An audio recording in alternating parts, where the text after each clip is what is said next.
tarde, sejam todos muito bem-vindos a mais um programa Por Dentro da Pós, programa esse composto por professores da pós-graduação Uninter. Eu sou a professora Joyce Dias e estou aqui nesse episódio de hoje com dois amigos, dois colegas de trabalho que eu gosto demais para falarmos sobre educação em saúde. Então, se você acha que a educação em si está somente nos âmbitos, nos momentos ali de sala de aula, né, no espaço escolar, não, a educação também está presente na área da saúde e eles hoje vão contribuir com esse episódio falando um pouco sobre a educação em saúde. Então, eu tenho hoje aqui o professor William Salles. Olá, professor. Olá, professora Joyce. Obrigado pelo convite. Eu que agradeço. É sempre um prazer estar participando aí do programa, né, da pós-graduação. E estamos aí para debater e falar sobre esse tema tão importante. E também a minha companheira, inclusive hoje estamos ornando, combinando até nos tons de azul. Professora Ana Paula, obrigada pela presença. Olá a todos, obrigada professora Joyce pelo convite. Estamos muito felizes de estarmos aqui hoje com você para poder contribuir um pouco, né, com esse assunto relacionado à educação em saúde, que é algo muito importante. Até o final, o pessoal vai ver que é bem relevante isso. Exatamente. Então, fica com a gente, chama aí todo mundo para assistir, avisa lá quem pode ser que tenha, né, curiosidade sobre o assunto, que está bem interessante a nossa pauta. Vamos começar, então. Vamos fazer o que é o significado da educação em saúde nos dias de hoje e o que difere da educação tradicional, no caso. Quem começa? Eu começo. Então, no início, a educação em saúde se focava muito na questão de transmitir informações, né? Então, tentar trazer as pessoas para palestras, para informar a respeito das questões de saúde, a respeito de doenças, transmissão de doenças e outros agravos, ou por meio de palestras ou por meio de campanhas que eram veiculadas com algumas informações e orientações gerais. Mas, de uns tempos para cá, houve toda uma evolução relacionada a essa questão da educação em saúde para que se tenha um envolvimento maior da população e que se foque também em questões mais holísticas, como se diz, né? Vendo esse ser humano como um todo. Então, trazendo também questões relacionadas à saúde emocional, à saúde mental, que hoje em dia a gente já tem muito subsídio científico que indica, né, que a nossa parte emocional e a nossa parte mental tem uma influência muito grande sobre a saúde de um modo geral. Tem pessoas que realmente chegam a somatizar, né, algumas situações. Então, quando estão padecendo emocionalmente, já estoura alguma coisa no corpo, já aparece uma herpes no canto da boca, já desenvolve alguma infecção ou fica mais suscetível.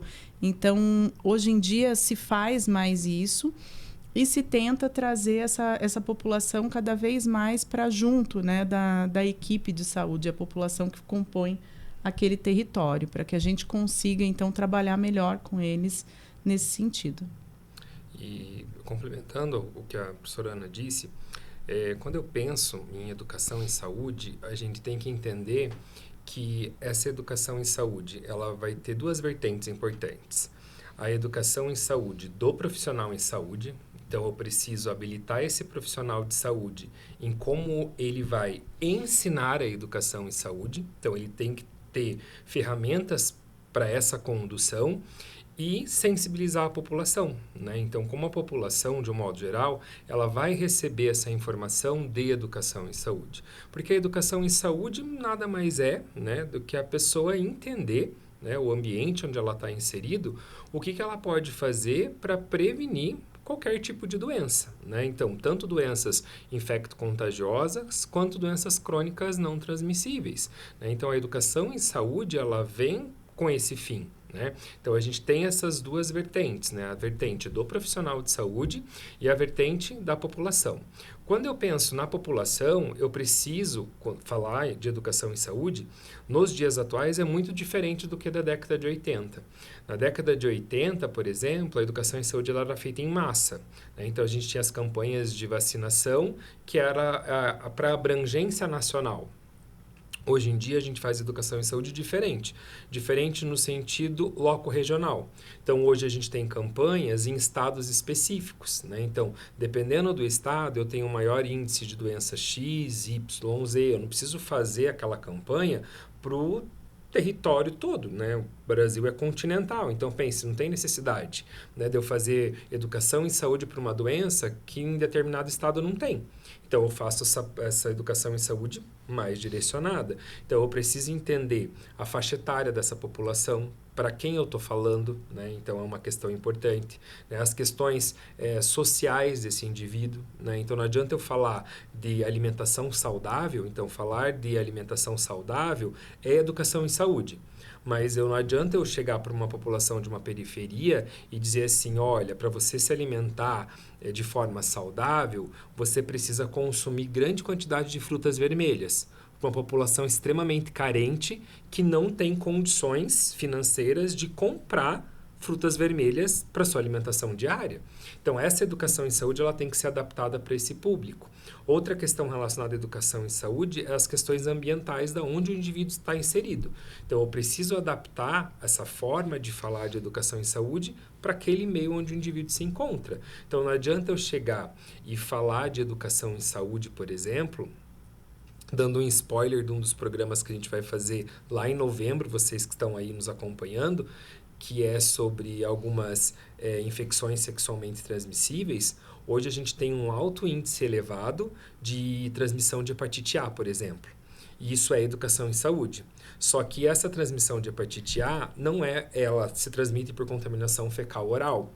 Só que é em jovens de classe média alta. Jovens de classe média alta não têm problemas com saneamento básico. Ou seja, a educação em saúde para esses jovens de classe média alta não está relacionada a saneamento básico. Está relacionado a um outro fator de práticas sexuais desprotegidas, por exemplo. Então, quando eu penso em educação em saúde, né, enquanto profissional de saúde, enquanto quem está lá na ponta, eu preciso fazer esse vínculo. Quem que vai receber essa informação? De que forma esse indivíduo vai receber? De que forma que ele vai processar essa informação? Que é bem diferente do que acontecia algumas décadas atrás. E é bem essa relação que se tem da educação, tanto para o profissional que vai transmitir essa educação para quem? Para a população. E o trabalho é o contrário também, porque acho que precisa ter essa troca. A formação desse profissional, não só tecnicamente falando, Sim. mas a formação enquanto professores que eles acabam sendo também, porque eles não deixam de ensinar, Sim. né? Isso é muito importante de ressaltar, porque o profissional que vai trabalhar a educação em saúde, numa unidade básica de saúde, ou aonde ele estiver inserido, ele precisa saber orientar essas pessoas, sim, de forma que atinja o objetivo. Então, eu não posso ser extremamente técnico, porque eu preciso trazer a informação de forma que a pessoa compreenda. Mas também eu não posso ser muito autoritário, digamos assim. Eu tenho que ter uma forma de abordagem que eu traga essa pessoa para que ela me ouça. Ou a utilização de termos muito técnicos, né? Para falar com as pessoas que também às vezes vão acabar não entendendo a mensagem, no caso. E aquilo se perde. A gente vê essa necessidade de educação em saúde até quando o pessoal que está em casa já deve ter passado por isso algumas vezes na vida. Quando você vai num laboratório, que você tem que... vai lá com a requisição, com a guia que seu médico te deu, com uma lista de exames. Muitos exames têm preparo. Então, você vai fazer uma coleta de urina. Tem todo um preparo, a pessoa tem que te orientar. É a primeira urina da manhã, daí dispensa o primeiro jato, colhe o segundo, tal. Mas você tem que ter uma forma de abordagem que não só atinja, que a pessoa entenda o que você está dizendo, mas que também ela compreenda a importância daquilo. Porque senão ela não faz. Ela vai coletar sozinha em casa, ninguém está vendo. E ela não entende qual é a interferência daquelas ações que ela está tomando no resultado final do exame. Por quê? Porque você não explicou corretamente. Então, isso também é educação em saúde. É você explicar essas condições, as necessidades dos preparos, a necessidade do jejum. Por exemplo, tem que estar em jejum no mínimo 8 horas. Ponto. Beleza. Para quê? E se eu não fizer 8 horas, o que vai acontecer? E se eu tomar um café com açúcar de manhã, porque senão me dá dor de cabeça? Eu ir em jejum coletar o exame. O que vai acontecer? Inclusive, hoje em dia nem tem. Existem alguns exames que nem precisam mais do jejum. Nem precisa mais de jejum. E as pessoas nem são informadas e saem de casa, às vezes, num longo trajeto até o local de coleta em jejum, sem necessidade. Sem necessidade. Exatamente. E isso também é educação em saúde. E nós vocês comentaram aqui que existe uma evolução grande da década de 80 até hoje em educação em saúde. Eu acredito que nesse meio aí a tecnologia tem influenciado bastante nessa mudança. O que vocês têm a dizer com relação à tecnologia?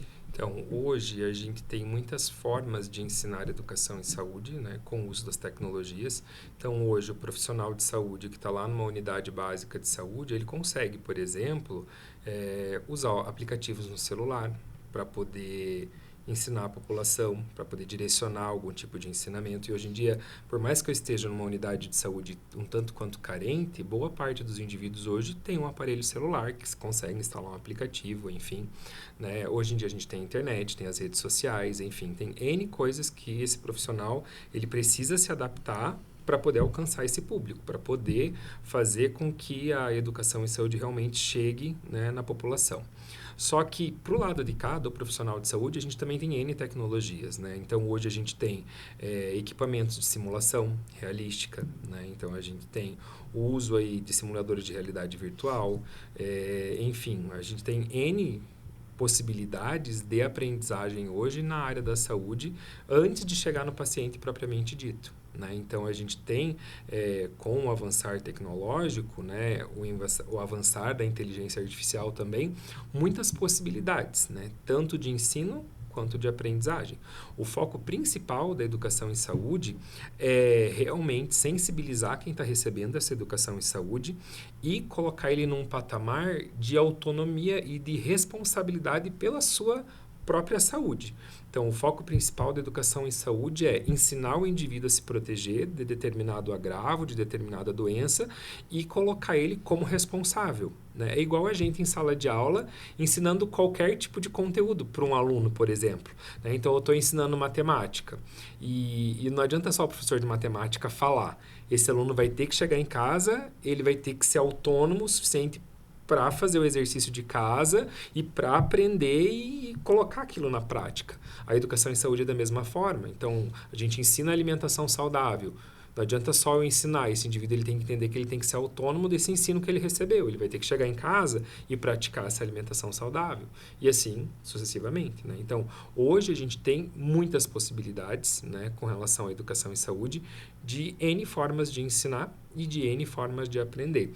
Né? E aí a gente tem, aí eu jogo a bola para você, que é da educação mesmo. Você pode me listar N formas e aplicativos e metodologias ativas diferentes que a gente consegue, né, fisgar aí a atenção desse público, principalmente do público adulto, né? Eu acho que um exemplo bem rápido aqui me vem em mente, que é a própria Curitiba, que tem um aplicativo Saúde Já, né, que é um aplicativo próprio daqui e que ele dispara notificações, por exemplo, quando está disponível uma vacina, uma determinada campanha de vacinação, até mesmo a gente teve Covid-19, campanha da gripe, tudo que, claro, que depende muito da pessoa, o dono do celular, deixar ativadas as notificações, né? O meu, eu confesso que não está ativado.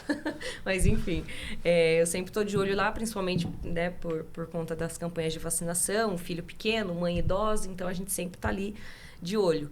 Mas eu acredito que seja um exemplo dessa evolução, né? Hoje em dia é difícil quem não tenha um celular com acesso à internet.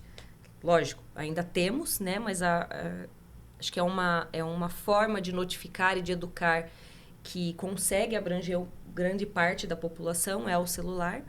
Ali, no caso, o aparelho celular por meio do acesso à internet, ter acesso a essas informações. Então, acho que um exemplo é mais ou menos isso, né? E que também recebe não só as campanhas de vacinação, mas outras informações também tem disponível no aplicativo que estão ligados aí a essa educação em saúde.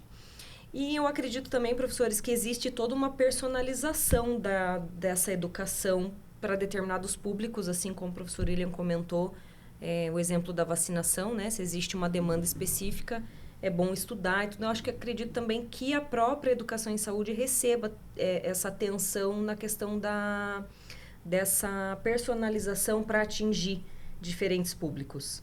Sim. Isso é super importante da gente levar em consideração, né, que a porta de entrada que a gente tem, que é a atenção básica em saúde, eles têm uma atuação muito direta com o que a gente chama de território, né, porque ela está inserida num local em que ela atende preferencialmente um determinado território. Não necessariamente aquele território é um bairro específico.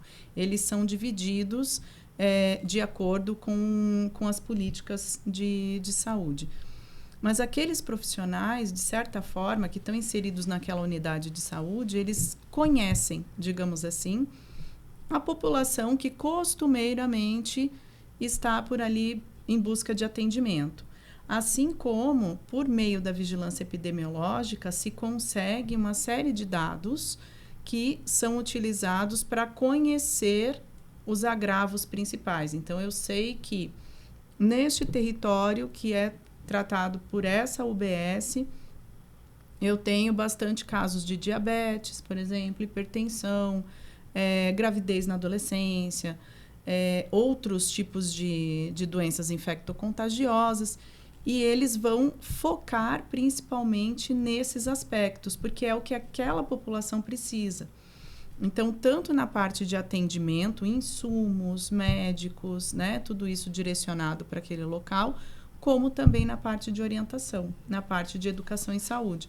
Então, tudo que eles forem pensar em termos de orientações ou como atingir essa população, vai ser pensado dessa forma, né? Nessa personalização. O que também auxilia nesses casos? É tratar junto com... Tem vários locais que têm lideranças, né, comunitárias.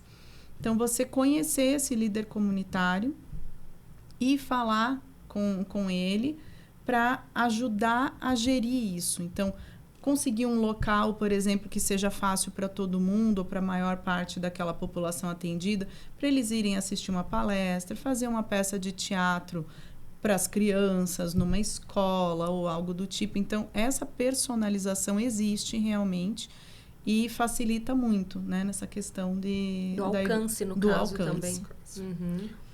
Um ditado popular que é bem importante a gente dizer, que todo mundo fala assim, é melhor prevenir do que remediar. Sim. Então, quando eu penso em educação e saúde é igual prevenção. É isso que a gente está fazendo. Então, a gente usa essa educação e saúde para tentar, de alguma forma, sensibilizar a população desse território a se prevenir contra determinado tipo de doença que está aparecendo lá nos dados epidemiológicos, né? Então, a gente consegue fazer isso. Por isso que quando a mãe ou a avó, ou até mesmo a gente procura a unidade básica de saúde, ou o enfermeiro que está lá, o médico, ele acaba oferecendo determinados grupos para a pessoa participar. Então, geralmente tem lá o grupo dos diabéticos, o grupo dos hipertensos, né, o grupo da obesidade e assim sucessivamente. Então, dependendo da unidade, eu tenho vários grupos e dentro desses grupos é trabalhada a educação em saúde para aquele agravo específico, né? Então, tem lá o grupo do hipertenso. O que vai ser trabalhado no grupo desse hipertenso? Vai ser feito educação em saúde relacionada à atividade física, educação em saúde relacionada à alimentação saudável, educação em saúde relacionada à polifarmácia que ele utiliza, que é dependendo dos fármacos que ele está tomando e a interação entre droga e nutriente, e assim sucessivamente. Então, essa educação em saúde é importante. E é importante sensibilizar a população que frequenta essa unidade a ir nesses grupos, né? Então, esse é um grande ponto que a gente tem também. Porque, às vezes, a gente tem o grupo de educação em saúde específico para determinado tipo de doença, só que a gente não consegue sensibilizar a população para a população ir e participar. Aí, a primeira vez que o indivíduo vai, fala, nossa, caramba, quanta coisa eu aprendi. Né? E aí, ele começa a multiplicar também essa informação, né? E acaba indo cada vez mais. Descobrir outros programas que existem outras pessoas em casa, um tem diabetes, outro tem colesterol, vai arrastando, vai inserindo dentro dos programas, eu acho que isso é o principal. Para a gente finalizar esse primeiro bloco, uma curiosidade aqui que depois os professores também vão comentar. A educação em saúde no Brasil está amparada por várias legislações e normativas que estabelecem diretrizes e orientações para a promoção de saúde no país. Eu vou citar uma delas e depois eles continuam, que é a Constituição Federal de 1988. No artigo 196, Ela estabelece a saúde como um direito de todos e dever do Estado, garantindo acesso universal e igualitário às ações e serviços para sua promoção, proteção e recuperação. E a educação em saúde é uma das ações essenciais para a promoção da saúde. Algum exemplo mais, professores, que estejam aí nas legislações e normativas? Que eu acabei de dizer, né? Melhor prevenir do que remediar. Exatamente. Aí a Constituição de 88 acaba de martelar o martelo no ditado popular. Então, a promoção, né? Então, fazer a promoção em saúde. Como que a gente vai promover essa promoção? Realizando educação em saúde, não tem para onde correr. Né? Então, para prevenir qualquer tipo de doença, a gente precisa ensinar essa população. Né? E hoje a gente tem N formas, N ferramentas diferentes que a gente pode utilizar relacionada à educação, que a gente pode atingir essa população-alvo, esse público-alvo. E a gente verifica nas legislações que existem, que são várias realmente, tem uma listagem, né? Uma delas também é a lei que a gente chama Lei do SUS, a Lei 8080 de 1990, que estabeleceu a criação do SUS. Nós trazemos em várias dessas legislações 3 termos que são muito importantes da gente levar em consideração. Eles sempre tratam dessa forma. A saúde é a proteção, a promoção e a recuperação da saúde. Mas a recuperação sempre vem no final, né? Então, frisando essa questão. Primeiro, a gente protege e promove a saúde. E uma das ferramentas principais é justamente a educação em saúde. Legal. A gente vai finalizar esse primeiro bloco com bastante informação aqui com os 2 professores, mas a gente volta em seguida.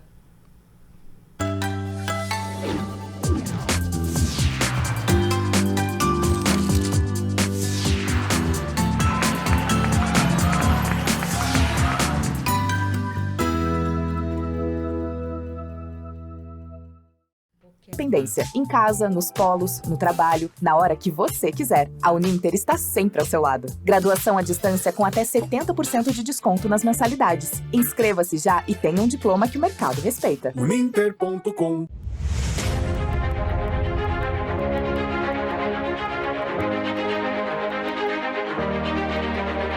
Localizado no ponto mais privilegiado de Curitiba, no Alto do Pirazinho, o sítio de transmissão do Super Canal 13. 13.1 TV Cultura, uma das emissoras mais admiradas e premiadas no Brasil e no exterior, com mais de 400 prêmios.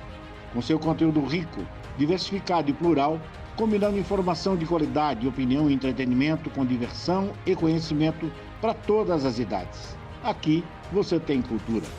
13.2 TV Profissão, ensino e aprendizagem é a televisão caminhando de mãos dadas com a educação, contribuindo na formação dos cidadãos e no seu exercício da cidadania. 13.3 TV Euronews, um canal voltado para a realidade local, com muito entretenimento e informação a todos os telespectadores da região metropolitana de Curitiba. 13.4 TV Fundação Wilson Picker, Enem para todos e uma diversificada programação, democratizando assim o acesso ao saber.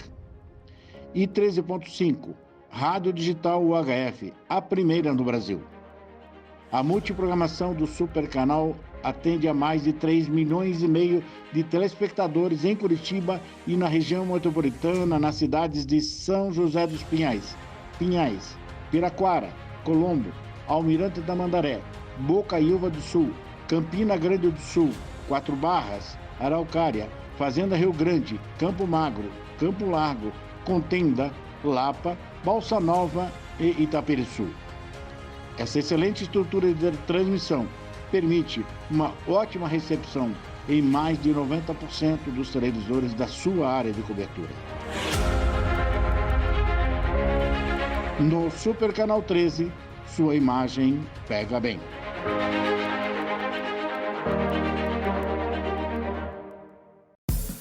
O Ministério do Turismo, a TV Cultura e o Uninter levam até você Provoca. Ainda bem. Metrópolis. Linhas Cruzadas. Estação Livre. Matéria de capa. Senhor Brasil.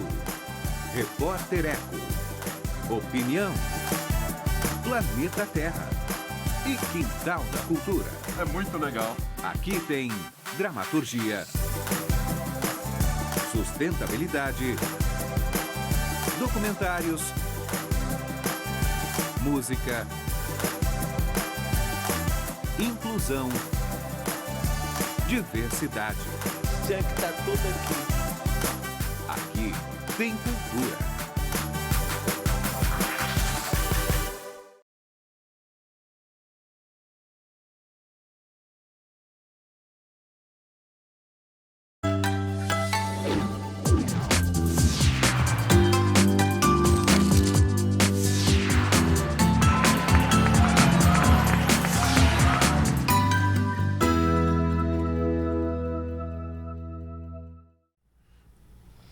Sejam bem-vindos de volta. Estamos aqui com os dois professores, o William e a Ana Paula, para falar de educação em saúde. Então, você que chegou agora vai aprender um pouquinho mais, para quem já está nos acompanhando. Obrigada aí pela audiência. E vamos seguir falando sobre educação em saúde. Professores, o que vocês têm para falar do papel das redes sociais na educação em saúde? Eu acho que é uma coisa bem importante, né? Quem hoje em dia não tem ali uma rede social para seguir? Quer falar da parte boa, eu falo da parte ruim. Tá bom, fala. Ai, ó, viu? A história sempre tem dois lados. Sempre tem dois lados da moeda. Bom, a parte boa é que a gente tem acesso, né? Sim. Muito rápido a essa informação. Né? Então, todo mundo consegue, além de acessar a informação muito rápido, compartilhar essa informação de forma mais rápida ainda. Então, você que está aí nos assistindo, você vai fazer um favor para mim nesse exato momento. Você vai pegar o seu Instagram, seu Facebook, que são as redes sociais mais usadas, TikTok, enfim, e vai procurar lá, Ministério da Saúde. E vai seguir o Ministério da Saúde no Instagram, né? Hoje, o Instagram do Ministério da Saúde faz várias divulgações relacionadas à educação e saúde bem bacana, que você pode ir lá e enviar e compartilhar para todos os seus amiguinhos e colegas e familiares. Posta lá no grupo da família o que o Ministério da Saúde publicou sobre educação e saúde, dependendo do dia. Todo dia tem uma coisa diferente que o Ministério coloca lá nas redes sociais, principalmente no Instagram. Então, o Ministério da Saúde faz isso. Instituto Fiocruz, tá? A Fiocruz também publica muita coisa nas redes sociais. A Fiocruz tem podcast bacana que dá para o pessoal ouvir, né? Indo para o trabalho, voltando, ou no trem, ou no ônibus, enfim, tem muita coisa bacana no podcast da Fiocruz. São Paulo, me fugiu o nome. Fiocruz Rio, São Paulo, que faz as vacinas. Butantan. Instituto Butantan também tem muita coisa bacana, né, para seguir lá do Instituto Butantan. Então, tem muita coisa de educação em saúde. E o quarto, a Anvisa, Agência Nacional de Vigilância Sanitária. Né? Então, siga esses 4, já é o suficiente. Você vai ter certeza que você vai ter informação importante, rica e confiável. Diferente do que a professora Ana vai dizer agora. Então, Ministério da Saúde, Fiocruz, Butantan e Agência Nacional de Vigilância Sanitária. Lá você vai ter um conteúdo excelente de educação em saúde para compartilhar com todos os seus amigos, familiares e grupo da família e afins, aí você fica à vontade. Tá aí a dica, então, né, pessoal? Fica a dica, porque nada de seguir tiktokers, aquele povo que, olha... Não, são esses Vai 4... direto na fonte, Vai direto né? na Vai fonte. direto na fonte. Mas agora a professora Ana vem com a parte não tão boa, né, professora? Parte Bora não lá. tão boa. Então, nós presenciamos isso principalmente na época da pandemia, né, em que estávamos todos isolados e talvez até por isso utilizando mais ainda as redes sociais em termos de comunicação para a gente se manter em contato. O pessoal se falava muito, principalmente pelo WhatsApp. E o que aconteceu nessa época, principalmente? Um boom de informações incorretas. E elas se espalham com uma rapidez que me parece, assim, olhando de fora, muito maior do que as informações corretas. Então, a impressão que eu tenho é que aquele grupo da família, onde começa uma informação, uma fake, a respeito de, vamos tomar meio litro de óleo de rícino para poder curar Covid. Né, que você não vai pegar Covid, vamos supor, né, para a gente não ficar também aqui disseminando, fazer o favor de não disseminar a informação incorreta que já foi disseminada bastante. Isso, de repente, aparece para tanta gente, e às vezes uma publicação no Instagram correta, adequada, confiável, um alerta do Ministério da Saúde para uma nova doença, para algo que está acontecendo no momento, às vezes não tem o mesmo alcance do que esse essas mensagens. Então, gente, sempre suspeitem de mensagens com cunho. Os bancos já falam isso para golpes e tudo. Mas na saúde também, sempre suspeitem de mensagens muito alarmantes, com coisas tipo, espalhe para todo mundo que você conhece. Não vai essa correndo novidade, comprar óleo de rícino na farmácia, hein, por favor. Descobriram cientistas, e tudo muito solto, assim, tipo, cientistas descobriram que se você tomar medicamento tal, você vai se prevenir de tal coisa. Quais cientistas são esses, gente? Da onde saiu? De que buraco saiu essa informação? Então, antes de passar para frente, vai dar uma olhada, dá um Google, dá uma olhadinha, que já vai aparecer alguma coisa dizendo, olha, não é bem assim, né? Isso daqui, na verdade, não tem comprovação e tal.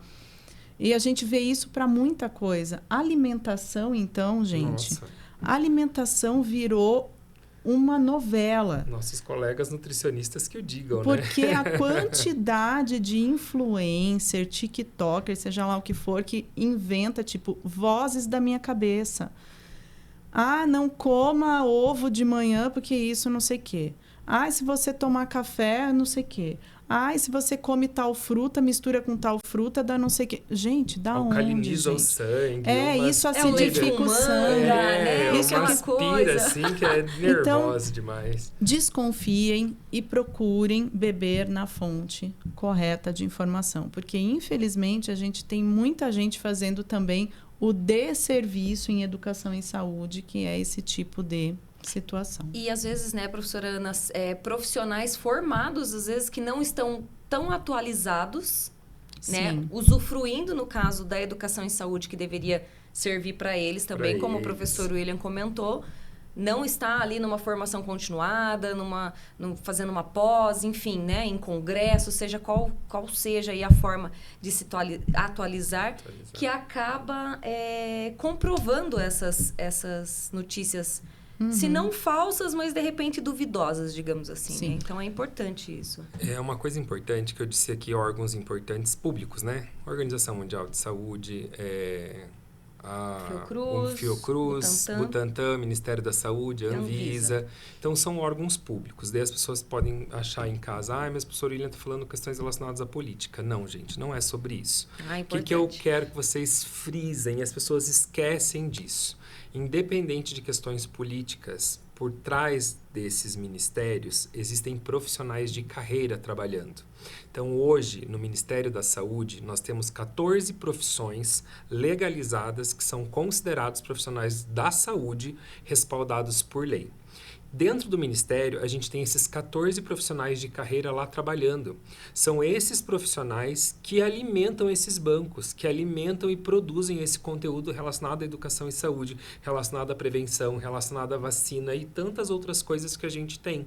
Então, isso não é relacionado à política. Eu estou falando de profissionais de saúde que estão no fronte de batalha, que estão na linha de frente, independente de governo, independente de qualquer coisa. São profissionais de carreira, profissionais de saúde, de fato, que estão ali fazendo isso, né? Tanto no Ministério da Saúde, na Fiocruz, no Butantan, né? Na OMS, né? Então, são coisas que vocês podem seguir com certeza, né?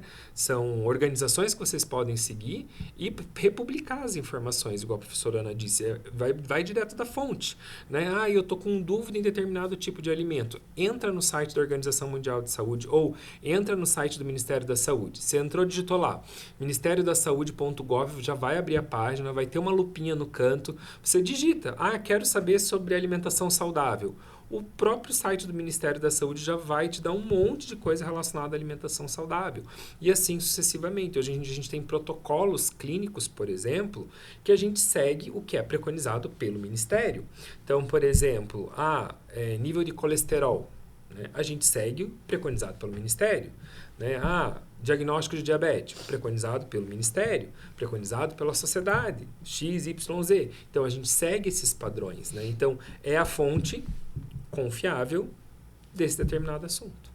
Falando em Ministério da Saúde do Brasil, vamos falar aí sobre programas focados em educação em saúde, né? Então, Vamos saber sobre alguns programas que são focados em educação e saúde, que visa aí a promoção de hábitos saudáveis e prevenção também de doenças e na própria melhoria da qualidade de vida da população. Vou citar um deles aqui, que é o PSE, Programa Saúde na Escola, que é uma iniciativa intersetorial entre o Ministério da Saúde e o Ministério da Educação, que busca integrar ações de educação e saúde para promover a qualidade de vida dos estudantes da rede pública de ensino.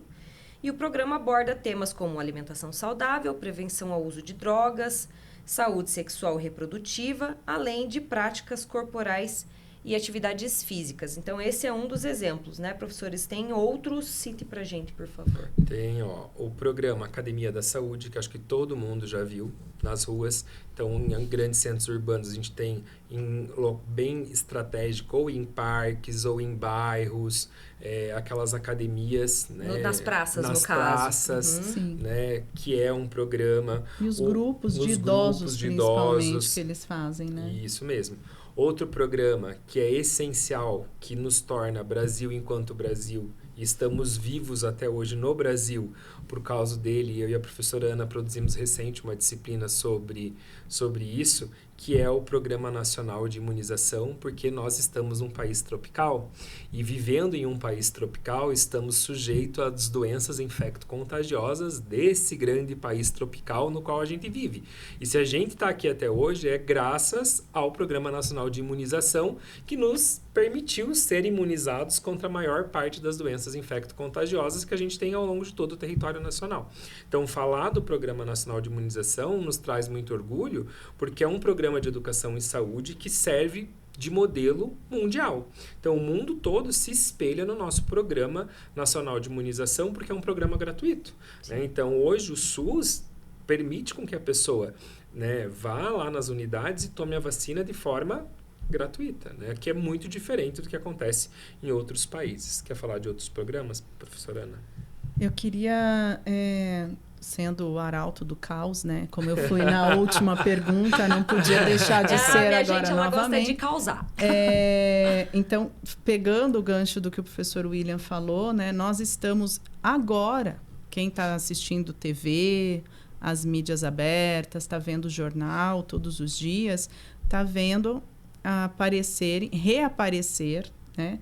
E aumentar muito os casos de coqueluche, por exemplo, que é uma doença prevenível por vacina e que é uma vacina que faz parte do Programa Nacional de Imunização e que a pessoa toma de graça e que teria, né, que vacinar os seus filhos com essa vacina, que protege contra coqueluche e outras doenças. É uma vacina polivalente. Então, uma das coisas importantes da educação em saúde é fazer essa sensibilização para que a população entenda que... Porque tem gente que fala simplesmente o seguinte: para que eu vou tomar essa vacina se essa doença não existe mais? Mas, meu amigo, essa doença não existe mais, circulando entre nós, porque estamos vacinados. Mas a doença está ali. Uhum. Ela existe. Você ela não circula. Pegou a porque doença, estamos vacinados. Porque você está vacinado. Então, a importância, né, a relevância dessa imunização e de levar esse tipo de situação a sério. Então, para fechar, né, só para saber se eu entendi, porque eu estou aprendendo também com vocês, esses programas não são somente lá para o final, né, somente a vacinação em si. Tem toda uma conscientização antes da vacinação. Tem toda uma conscientização. Hoje em dia a gente tem, além do Programa Nacional de Imunização, tem o programa no controle do tabagismo, tem o programa de controle da obesidade, a estratégia de saúde da família, que realiza um trabalho maravilhoso no nosso país. A gente tem o programa de prevenção contra as infecções sexualmente transmissíveis e HIV/AIDS, enfim. Então, a gente tem N programas, né, relacionados à educação e saúde pelo Ministério, que é justamente para prevenir, né, todas essas doenças, tanto crônicas quanto infecto-contagiosas. Então, acredito que uma dica que a gente pode deixar para quem nos assiste é: procure a unidade básica de saúde próximo da sua residência e veja quais são os programas que eles trabalham, que Isso mesmo. A educação em saúde que eles fornecem lá. Tenho certeza que alguma, né, delas pode ser útil para você ou para alguém da sua família que vai colaborar aí com a prevenção de doenças ou até mesmo para a promoção de uma qualidade de vida melhor. Né? Lembrando que os programas não estão aí somente quando você está de fato doente ou de fato que você contraiu uma doença, mas para prevenir também. Então, se teve essa curiosidade, procure a sua unidade básica de saúde e verifica quais são os programas que eles fornecem lá, quais os profissionais que tem lá disponível para orientar. Acho que isso é válido também, Sim. né, professores? Exemplo. Meu filho está entrando na adolescência, está com os hormônios na flor da pele, abraçou o poste, pá! Já está lá loucaço. O que eu vou fazer? Eu não consigo abordar a saúde sexual com ele. Pega ele pela mão, leva na unidade básica, você vai encontrar um médico ou enfermeiro. Qual que é o programa de orientação sexual que vocês têm? Nós temos aqui, segunda ou terça-feira, um programa para fazer esse tipo de orientação, educação e saúde. Pronto, problema resolvido. Não é só o preservativo que está lá na porta quando você vai na unidade de saúde. Entendeu? Por trás existem também as orientações para a utilização desse preservativo. Isso mesmo, tem programa de educação e saúde, assim, sucessivamente. Eu tenho um idoso em casa e esse idoso resolveu fumar agora. O que eu vou fazer com esse idoso? Cata esse idoso, leva lá na unidade, vai ter um programa relacionado, né, ao tabagismo. E aí esse idoso vai ser orientado quais os riscos que ele está sofrendo. Ninguém vai colocar uma arma na cabeça dele e falar, idoso, você não vai mais fumar mais.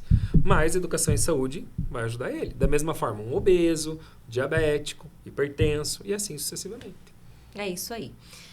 Toda conversa boa dura pouco, né? E a nossa, infelizmente, está acabando. Eu gostaria de agradecer os dois professores aqui pela colaboração nessa pauta tão importante. E espero que nós possamos novamente outros dias com outros assuntos relacionados à educação, que é a minha área, mas que também a de vocês, né, junto com a saúde. E eu queria agradecer você que nos acompanhou nesse programa, mais um dia aqui no programa da TV Profissão. E até a próxima!